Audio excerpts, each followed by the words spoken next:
gitu ya kalau kemarin beliau saya maaf kalau saya mau dia tuh.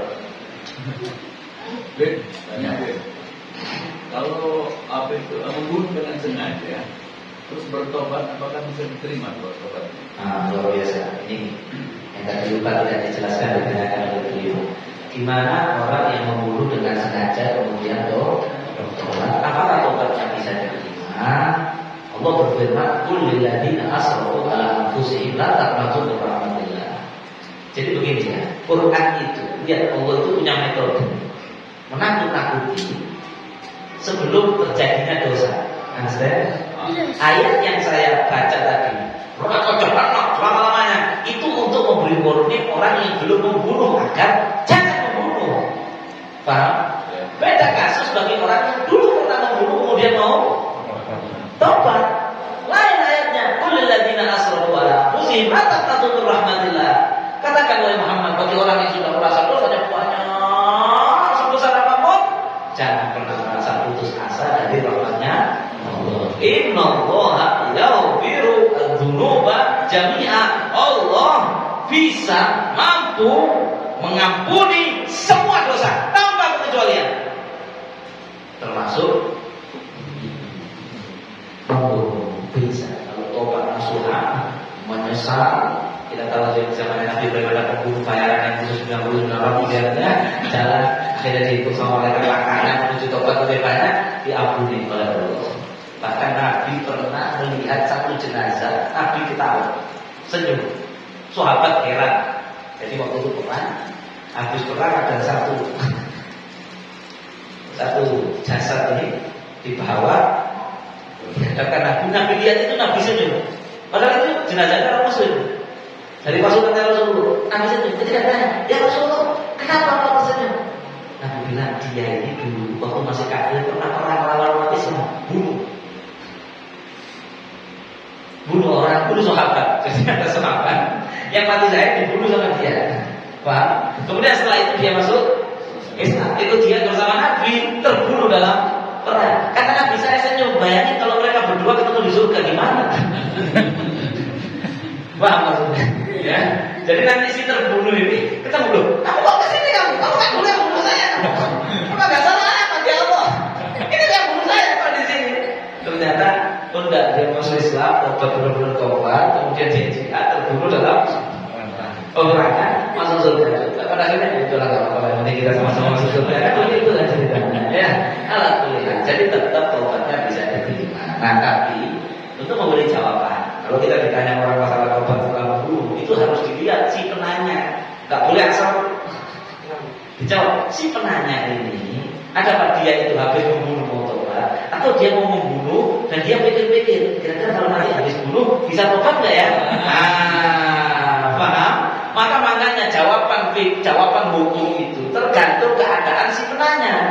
Makanya kadang-kadang ada orang tanya begini sama Nabi jawab A, ada orang tanya begini jawab B, padahal rasanya sama. Enggak, Nabi melihat keadaan si pembunuh. Kalau dia itu masih berencana mau membunuh dan menimbang-nimbang kira-kira kalau tobatnya benar enggak, maka jawabannya harus bilang, oh enggak ada tobatnya, neraka jahanam selama-lamanya. Paham? Jadi jangan, oh ya, udah bilang nanti kami tobatnya nasuhan, nah ini keliru. Paham? Maka saat itu katakan, nggak bisa, neraka jahanam selama-lamanya. Kok bisa tobat sama Allah? Ya. Itulah tujuan syariat. Itu nanti dibahas dalam sesuatu namanya makosidus syariat. Tujuan syariat. Kenapa diharapkan? Kenapa ada ancaman neraka selama-lamanya? Kenapa dosa itu agar orang tidak melakukan? Kalau sudah melakukan, bukan sekarang tobat. Ya, jawabannya tadi pakai yang innallaha yaghfiru dzunuba jami'an. Dan saya jamin, kalau ada orang yang mau membunuh kemudian dia bunuh, gak apa-apa lah, nanti kalau tobat nasuhan itu 99% dia akan mati tanpa tobat. Karena itu namanya istihza kepada Allah. Paham? Itu namanya kayak ngece-ngece Allah. Gak apa-apa, saya lakukan, nanti saya tobat. Nah, ya kayak gitu biasanya gak tobat. Gak sempat tobat, berangkat duluan dia. Nah, untuk kita mau pertanyaan berikutnya, Mas Irfan. Waalaikumsalam. Kalau membunuh itu pembelaan diri. Contohnya kayak di rumah yang begal kita luar, yang tadi itu mati. Seperti TKW. yang diperkosa, yang tidak sengaja diperkosa. Siap. Terus terus apa orang yang tobat nasuha tadi itu ancamannya mendapat ancaman siksa? Oke. Jadi beberapa pertanyaan itu sebenarnya tadi sudah dijelaskan, tapi Mas Irfan ini hikmat ngambil nasi. Jadi harus maklumi ya. Beliaunya ini saya minta tolong ambil nasi untuk konsumsi makan kita. Jadi waktu bahas itu tadi, beliau waktu lagi ambil nasi. Dan beliau luar biasa. Tadi malam mendampingi saya ke Jawa Tengah, tolak nyambut sana ceramah, selesai ceramah pulang. Beliau nukil 80%, saya cuma 20%. Ya. Saya ketika nyetir, saya bilang Mas Irfan, saya gantikan. Baru 15% mata saya begitu gantikan beliau sampai nyampe ke sini tadi pagi, masya Allah. Mudah-mudahan Mas Irfan banyak umur sehat. Ya, apa tadi? TKW. Jadi membela diri hukumnya tidak dosa. Ya, tadi sudah kita jelaskan. Kalau tiba-tiba diserang, tidak dosa itu membunuh orang, menyelamatkan nyawa kita. Kedua, menyelamatkan harta kita. Ketiga, menyelamatkan kehormatan. Ya, satu nyawa untuk menyelamatkan nyawa kita. Kedua, untuk menyelamatkan harga diri. Kayak tadi diperkosa tadi misalnya, maka tiba-tiba yang perkosa tadi ditusuk, maka tidak dosa. Secara hukum syariat, secara hukum negara bukan wewenang dan wilayah saya, bukan keahlian saya. Ya, kemudian harta. Begitu juga ada perampok mau ngambil harta kita, misalnya perampok masuk ngambil uang di berangkas kita, tiba-tiba kita pentuk kayu balok, dia mati. Secara syariat tidak dikisos, tidak dosa, tidak bayar dia. Paham? Nggak ada yang 3M setengah, nggak ada semuanya. Dia dalam posisi benar. Ya, yang salah adalah Malik. Kemudian pertanyaan berikutnya dari beliau tadi, yang tadi belum saya sampaikan. Sebenarnya tadi sudah saya sampaikan. Ada orang yang tobat daripada pembunuhan tadi, apakah dia masih diadab dengan dosanya? Qala Rasulullah sallallahu alaihi wasallam, "La yu'minu dzambi kama la dzamba lahu." Orang yang tobat dari dosanya dan tobatnya diterima oleh Allah itu seperti tidak pernah melakukan dosa. Jadi nggak ada, udah catatannya udah nggak ada. Jadi ya nggak ada adabnya. Bahkan dalam beberapa kasus, kalau Allah berkehendak, itu bisa jadi Allah kalau menerima tobatnya seseorang, itu jumlah dosa itu sama Allah jumlah yang sama digantikan kepada jumlah pahala. Begini misalnya, itu dalam Al-Quran itu ada Tubatilullah sayyi'atuhu hasanah. Ya, Allah menggantikan dosanya menjadi pahala. Jadi misalnya ada orang punya total dosa 650.000 dosa, dan tobat nasuha, Allah berkenan mengampuni. Bisa jadi sama Allah 650.000 ini yang jumlah dosa itu dialihkan menjadi jumlah pahala. Sudah dosanya diampuni menjadi jumlah pahala. Ya, Allah adalah Rahim, Allah Maha menerima taubat, Maha penyayang. Allah itu Maha pokoknya Allah Maha pengasih, Maha menerima taubat. Allah hanya perlu taubat ibadi. Wa ya'fu an katsir. Allah memaafkan banyak sekali daripada dosa manusia. Cuma kata Ibnu Haddad, kalau ada orang yang tahu begitu mudahnya Allah mengampunkan dosa, kemudian dia semakin berani melakukan maksiat, itu namanya ajaran jahili, sebodoh-bodohnya orang tua. Apa boleh? Berikutnya, Pak Jalan monggo. Masalah laka. Masalah apa? Kecelakaan.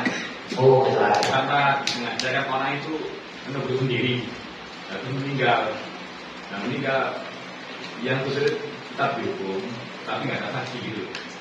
Yang ngecek bilangnya nggak tahu, akhirnya meninggal. Siap.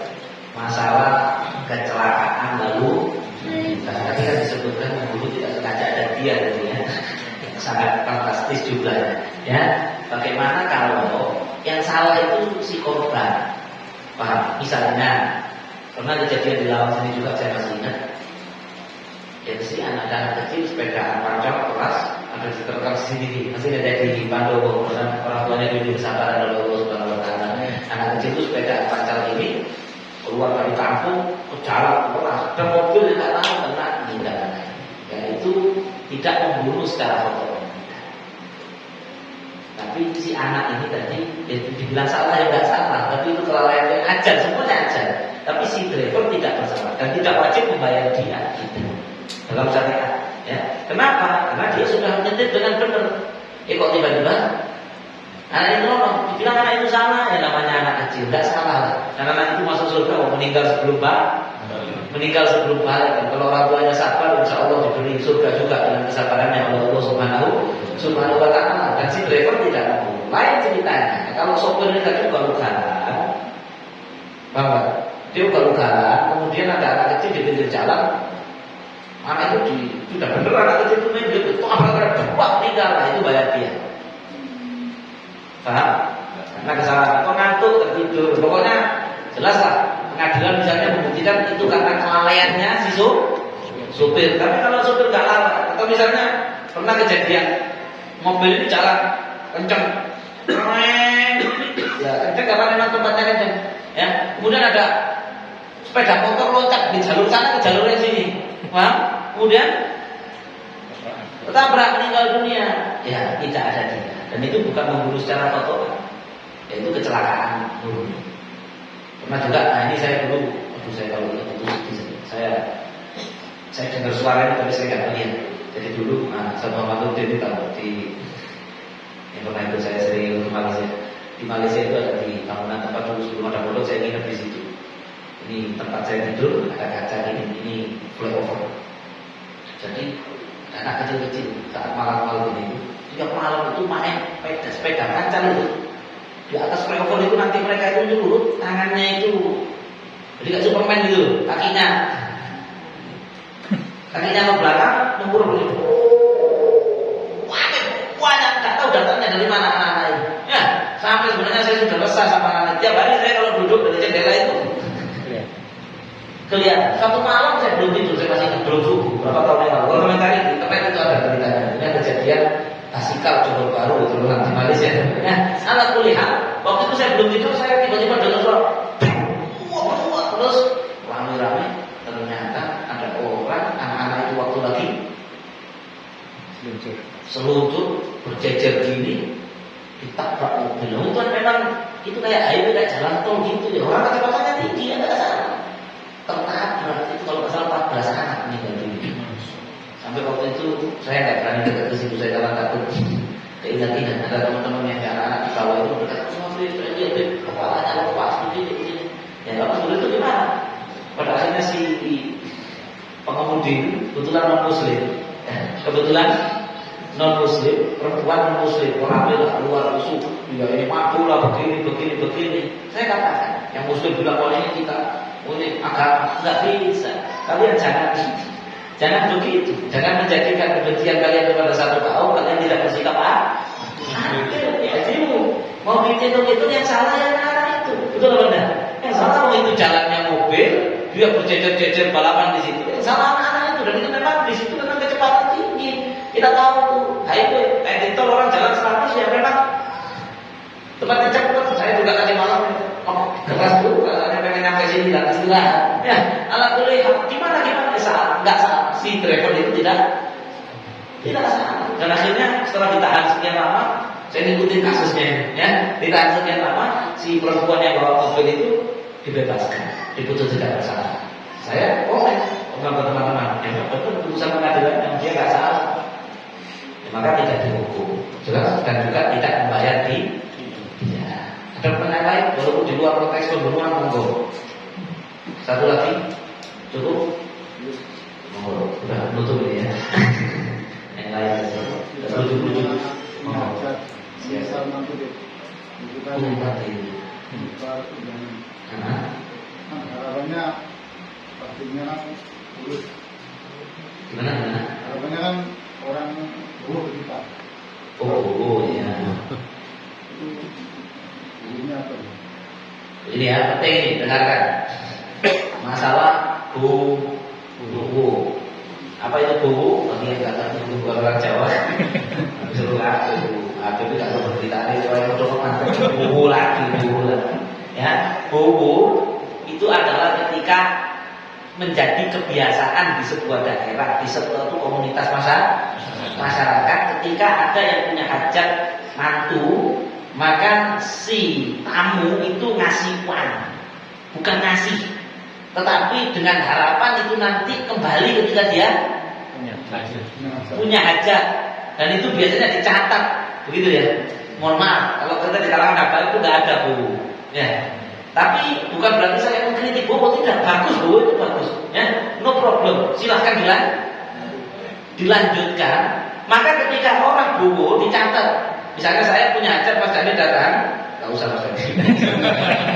Mas Dhani datang bowo 100.000 ditulis. Mas Dhani 100.000. Datang lagi kemudian orang yang lain, Pak Mahfud misalnya, Pak Mahfud 100.000, catat. Oke, nanti kalau Pak Mahfud mantu, buka catatan. Oh, dulu Pak Mahfud 100, maka saya bawa uang 100 dibukukan kepada Pak Mahfud. Kenapa saya bilang hal ini baik? Karena ini meringankan sohibul hajat. Iya Pak. Ketika mantu itu biayanya besar, dengan adanya sistem buku orang bisa mantu. Karena kalau nggak pakai dapat buat, nggak kuat sebagian orang. Benar nggak? Nggak kuat itu dari mana? Kan sampai utang bank dan lain sebagainya, kasihan. Ya, maka dengan adanya sistem buku, ketika dia kondangan kan nggak kerasa kan?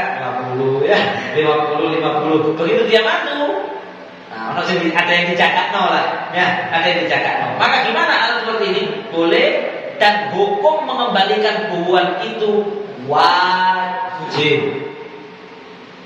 Ulang sekali lagi, hukum mengembalikan buuan itu dibahas di kitab-kitab fikih, seperti Imam Baijuri juga menjelaskan di kitab, di situ dijelaskan bahwasanya itu seperti hutang akadnya. Akadnya seperti hutang, harus dikembalikan. Kecuali kalau adat bagi satu komunitas itu adatnya tidak harus mengembalikan, maka tidak wajib mengembalikan. Nah, kayak saya kasih contoh, saya nggak tahu mungkin beda-beda ya setiap daerah, setiap keluarga. Kayak kita golongan apa ini, tidak ada bu, ada juga bukan bu tapi begini kayak celengan gitu, ya, ada celengan. Kalau pas resepsi itu biasanya sebagian keluarganya tetap ada celengan. Orang masukin di celengan situ. Tapi sudah ada di peraturan yang tidak tertulis bahwa tidak mengharap. Tidak mengharap untuk kembalian, maka tidak wajib balas, paham? Dan itu dulu waktu kakak saya menikah sekian tahun yang lalu, saya masih ingat, saya bongkar. Waktu saya menikah itu saya nggak tahu celengannya dibongkar ayah saya. Tak kemana saya. Kalau yang saya ingat itu bongkar yang waktu kakak saya menikah, ya. Karena saya masih ingat waktu bongkar itu ya amplop itu. Ada sebagian yang ditulis namanya. Nah, itu kadang dicatat sama ibu saya. Mungkin ada yang menganggap itu seperti itu perlu dicatat. Tapi ada yang nggak ada namanya, ya udah. Kan kita nggak tahu gimana mau balik. Ada yang nggak ada namanya. Saya kan ada tulisannya selamat menempuh hidup baru. Buka isinya 2000. Ya alhamdulillah. Hidup baru dengan 2000. Ada yang upload kosong. Ya nggak ada masalah. Tapi kalau di komunitas yang memang dicatat, diharap dikembalikan, maka hukumnya wajib mengembalikan. Ya, sudah, saya kira itu. Kalau memang jawaban saya kurang tepat nanti boleh diprotes. Sekali lagi ya, jawaban saya ini bukan fatwa final. Saya bukan nabi, bukan mufti. Jadi misalnya Habib, menurut saya waktu ngaji begini ya, itu nanti bisa diskusikan. Kalau ternyata dari hasil diskusi tadi yang menyalahkan saya itu lebih tepat, saya tidak akan ngisi. Kalau ternyata jawaban saya salah, yang benar adalah seperti ini. Jadi diskusi saya kemarin waktu bulan awal Januari saya soal ke Syekh Ahmad Maliki. Waktu duduk ngaji itu saya senang. Jadi ada jamaah yang udah itu saya begini. Waduh, subhanallah, suasananya hidup terus. Banyak benar itu. Waduh, malah begitulah seharusnya diskusi ini. Terakhir sebelum saya tutup, kemarin Mas Dhani WA sama saya. Apa itu Mas Dhani? Orang yang mencuri uang suaminya. Istri yang mencuri uang suami selama bertahun-tahun. Bagaimana sikap seorang suami? Jadi kadang-kadang istri itu berprofesi ganda, ya. Dia sambil sebagai istri, dia sambil maling, dia sambil istri. Ya. Karena kemarin Bapak Julia, mungkin itu pertanyaan minggu lalu yang keselipet belum terjawab. Apa terjawab sedikit? Singkat saja. Hartanya suami bukanlah haknya istri secara total. Banyak orang salah paham, dianggap pokoknya uangnya suami itu adalah milik istri. Jadi istri mau ngambil berapa saja tanpa izin suaminya, ya udah uangnya suami, ya uang saya. Ini salah paham. Yang benar, di dalam uangnya suami ada haknya istri. Itu yang benar. Beda loh ya. Semua uangnya istri, semua uangnya suami, haknya istri, salah. Yang benar dalam syariat, di dalam uangnya suami ada haknya istri, di dalam uangnya istri tidak ada haknya suami. Saya maksudkan. Di dalam uangnya suami, ini direkam sama istri saya ini. Ya. Di dalam haknya, di dalam uangnya suami ada haknya istri, di dalam uangnya istri tidak ada haknya suami. Jadi kalau suami ngambil uangnya istrinya tanpa izin, dipastikan nyolong. Understand? Yes. Tapi di dalam hak uangnya suami ada haknya istri. Berapa persen? Tidak pakai persen hitungnya, tetapi nafkah. Apa itu nafkah? Makan. Istri kalau nggak dikasih makan sama suaminya, tiba-tiba diam-diam ngambil uangnya suaminya buat makan, halal. Paham? Karena urusan makannya istri itu adalah tanggung jawabnya suami. Jadi kalau saya ambil suami saya pergi duit saya lapar, nggak dikasih makan, udahlah saya ambil 20.000, nggak belikan rujak sama saya makan rujak sama anak-anak saya, kenyang, bagaimana? Boleh, itu namanya nyolong satu. Paham? Makanan. Tapi nggak boleh terlalu. Saya beli pizza hati 500.000 ya lain lagi ceritanya. Intinya pokoknya suami wajib memberi makan. Kalau nggak dikasih itu hanya istri makan dari uangnya suami. Kedua, tempat tinggal. Ketiga, pakainya. Apakah boleh seorang istri nyolong uangnya suami untuk beli pakaian? Boleh. Saya beli pakaian di Shopee. Saya beli di Shopee pakaian untuk saya. Kan haknya seorang istri untuk diberikan pakaian sama suami. Boleh tak? Tak boleh nyolong ini. Kenapa? Kewajiban suami memberikan istri pakaian itu 2 helai. Dengarkan ya, berapa helai? 2 helai yang sekiranya kalau satu dicuci, satunya ketika suami udah belikan baju 2 layak, udah. Kecuali sobek, nggak diberikan lagi. Boleh nyolong. Understand? Gimana? Saya nggak bisa keluar ini, aurat saya kebuka. Suami harus belikan. Tapi kalau sudah ada 2, 3, 4, 5, 67 helai. Kok kemudian bilang, saya butuh nafkah. Pakaian kemudian nyuri, haram. Tidak boleh. Paham ya? Saya bilang, nah sekarang pada prospek gimana istri yang memberi uangnya? Katakan saya itu cuci-cuci loh, tiba-tiba kok di kamarnya ada Pak Karno-nya. Saya sebagai Pak Indonesia yang baik, Pak Ketua Presiden pertama Indonesia langsung bisa uangnya. Gimana? Dosa besar. Apakah berarti suami itu hanya memberikan istrinya 2 baju? Enggak, untuk baju saja. Ya kalau bisa kita yang lebih sebagai hadiah. Paham? Hadiah. Jadi itu kalau udah diberikan suaminya baju lebih dari itu udah lagu. Jika setiap bulan 1 lagu. Nah, setiap lebaran ada beberapa yang baru lagu.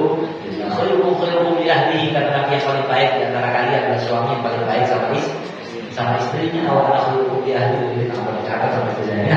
Aku adalah yang terbaik pada istri saya. Alhamdulillah. Gimana sekarang seorang istri yang sudah bertahun-tahun mencuri uangnya suami? Apa yang harus dilakukan istri? Apa yang harus dilakukan suami? Satu, istri harus melakukan pengakuan dosa. Bukan kepada kiai, tapi aku kepada suami. Mas, selama ini saya kalau cuci-cuci sering mengentik uang sampean. Tolong dihalalkan. Kalau suaminya bilang, ya udah deh, mau kamu itu adalah garwo si karane nyowo. Mau kamu itu si karane nyowo. Berapapun yang kemarin kamu ambil, kamu kutip dari uang saya halalkan, selesai. Paham? Tapi kalau suaminya, kira-kira kalau dipotong berapa sih? Waduh masih banyak mas, kira-kira. Ya ada, kalau diambil Jadi kadang-kadang itu seminggu sekali 100.000 selama sekian tahun 25 juta. Waduh, nggak bisa. Hati rugi. Saya nggak punya uang, naik itu loh warisan. Bayar, maka istri wajib. Kalau enggak, selesai. Terus kemarin, Bapak Juli yang kemarin. Ya, gimana sikapnya suami? Ya terserah, mau menghalalkan bagus. Ya, berarti menghadiahkan dapat pahala. Kalau tak menghalalkan itu haknya dia. Paham? Itu haknya dia untuk tidak menghalalkan dan menuntut ganti rugi. Tapi yang masuk ego istrinya masuk neraka karena mencuri uangnya dia. Tapi kalau istri saya dulu, saya minta, saya tak dulu dia bahannya. Tidak menghalalkan. Alhamdulillah, kalau menghalalkan maka dapat pahala bersedekah kepada istri dan berbuat baik kepada istri. Dan istrinya harus tobat, tak boleh mengulang lagi. Kecuali kalau suaminya bilang, sudah deh, setiap kamu mencuci baju saya ada uangnya, itu hadiah buat kamu. Wah, luar biasa. Ya sudah. Ya. Atau kalau suaminya nggak ngomong, istrinya ngomong dulu, Mas. Seandainya saya cuci baju sampai kalau ada uangnya, halal Mas ya. Halal. Atau misalnya, Beb, di rumah saya itu suami saya itu punya penyimpanan kotak, penyimpanan uang, Beb. Itu udah biasa, saya kalau perlu tinggal ambil. Nah itu perlu diatur persetujuan di depan aja. Pak, ya, persetujuan di depan aja. Jadi ngomong sama ngobrol sama istri sama suaminya. Gini Mas ya. Jadi kalau mana Mas saya itu kalau belanja daripada minta sampai saya begitu biasanya. Saya pagi kan tidur kalau malam perjalanan jauh pakai tidur. Itu saya mau belanja. Kalau ngomongin saya kan ribet. Ya, jadi sudah ada perjanjian. Saya kalau mau belanja keperluan sehari-hari untuk makan dan sebagainya saya langsung ambil ya. Oke. Nah, dulu ada waktu itu video pendek. Seorang suami bilang gini, tolong pakai kartu kredit, belikan ya, apa mau beli apa beli deh. Gak lama pulang hasilnya bawa iPad, bawa iPhone, ya, masya Allah. Kan katanya sama kalau mau beli silakan beli. Atau mungkin dikasih limit, oke, kamu boleh ngambil uang di lemari 1 hari, belanja 1 hari 50.000 misalnya. Berapa persetujuan? Ketika sudah ada persetujuan di awal, maka istri tadi ngambil tanpa izin suaminya sesuai persetujuan tadi tidak ada masalahnya. Saya kira cukup. Ini Mas Hasan yang biasanya ada di sini. Kalau katanya sekarang sudah telepon saya, berharap saya ada di sana. Jadi sampai di sini ada kurang lebihnya saya mohon maaf. Wassalamualaikum warahmatullahi wabarakatuh.